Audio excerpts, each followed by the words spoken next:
It is hard for people to imagine now, but just 3 decades ago, there was no Christian radio on the Treasure Coast.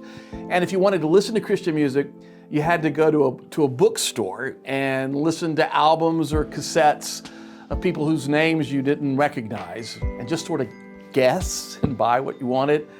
Most people in Vero Beach and Fort Pierce had never even heard contemporary Christian music. We had no idea what we were really up against. Most of the people who worked there came from commercial stations because there weren't many Christian stations that played the music like we play. First and foremost, you cannot tell the history of Christian FM without first mentioning that the station would never have been possible without the support of Central Assembly and particularly of Pastor Buddy Tipton. It was some lay people in the church that really carried the vision forward, but it was Buddy's willingness to put the church and his good name on the line that made the financial backing for the radio station possible. And to his great credit, from the very beginning, Buddy made it a station for the whole community, not just a vehicle for promotion of the church. One pastor in 10,000 would have done that, would have had the opportunity to have a mass media available to him and then do what is in the best interest of the community and not just his own church. But Buddy Tipton did that. But you also can't tell our story without mentioning 2 other people who early on promoted the idea of a Christian radio station. The first name is Roy Kendall. Roy was the minister of music during the 1980s at Central Assembly. In a lot of ways, Roy was a worship leader ahead of his time. He later became a missionary worship leader to Israel. But Roy envisioned and often talked about what the community would be like if people had access to worship God anytime they wanted to through the radio. The other man whose contribution to Christian FM absolutely must be mentioned is Perry Pisani. Perry was so instrumental in making this ministry happen, and it was because of his efforts that Christian FM is here today. Perry at the time was an Indian River County Sheriff's detective. He was assigned largely to working with victims of sex crimes. He was the one battling child porn, battling pedophiles, sexual abuse, pornography, those kinds of things, way back then. It was a job that daily took him face to face with some of the worst and darkest sides of life on the Treasure Coast. And as Perry drove the streets, he would often wish that he had something to turn to for refreshment and a reminder of everything that's good and everything that's pure. And it was that motive that drove Perry to keep trying. Even after some of the initial attempts to get a radio station started failed and ended in financial loss, Perry tried again. And eventually, a license to build a radio station was granted. With the backing of Central, construction on the new radio station began, but it wasn't without its opposition.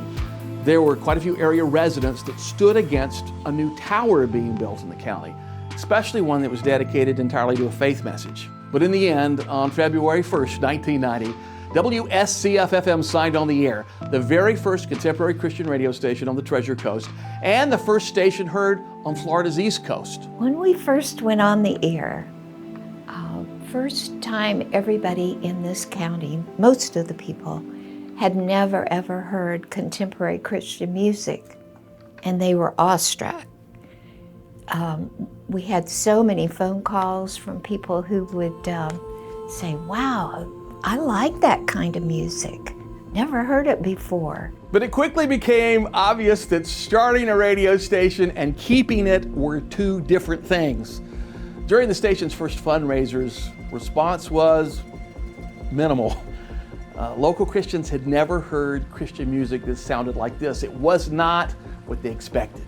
It didn't sound like hymns. It didn't sound like traditional gospel.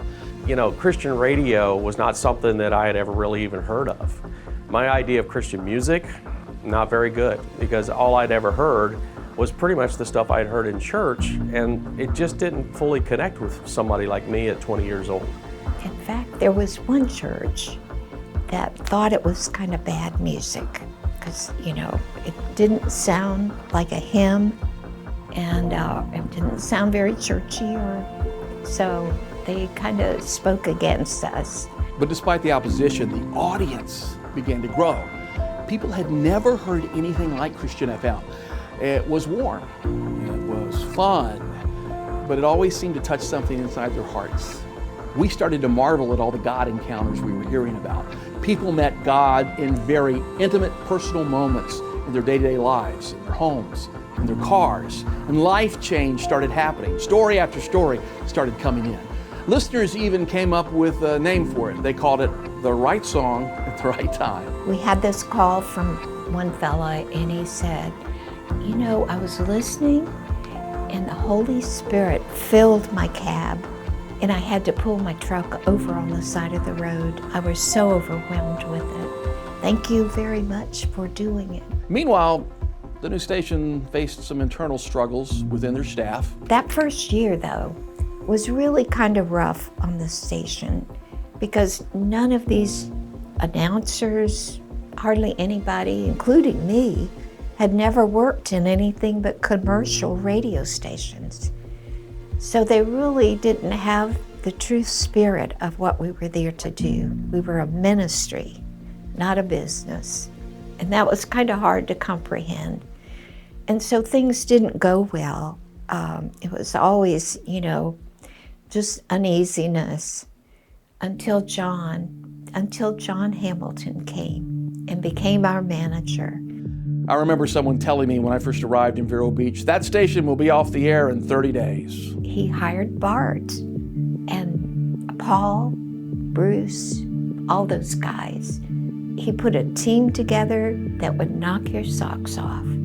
Every one of them loved the Lord with all their hearts, and they were working in a ministry, not in a business.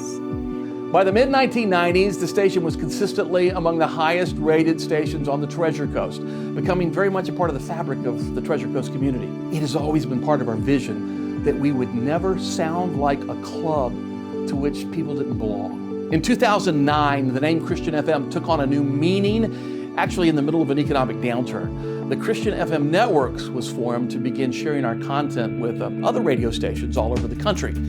It was the start of a new season, one that creates programming now for more than 200 Christian radio stations across the country. You think about all these other communities and lives that are being impacted from one little location in Vero Beach, Florida.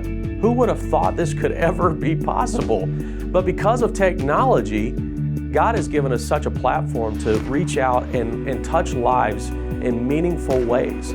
So you think about, there are different time zones we have to think about now, from Central, Mountain, Pacific times, and even opportunities overseas. Every week today, 2.5 million Americans are reached somewhere by our music, by one of our personalities, or by a show produced by Christian FM. We've had so many opportunities because of the technology to give other individuals an opportunity to put the gospel out there and touch lives in a meaningful way. 30 years of miracles is our foundation, but we still have an awful lot left to do. Today, about 10% of our local listeners actually listen to Christian FM on their phone apps or on smart speakers. But that also means that these people can listen anywhere in the world. 93% of Americans still listen to the radio every single week. That's more than watch TV. That's actually more than are on their smartphones. 67% of the people you see in cars are listening right now. And they need to find the right song at the right time. 30 years, there's a lot of stations that I can look at that didn't make it to 30 years. And to think about a station that was told, you may not make 30 days, and now you're at 30 years, that's something to be said.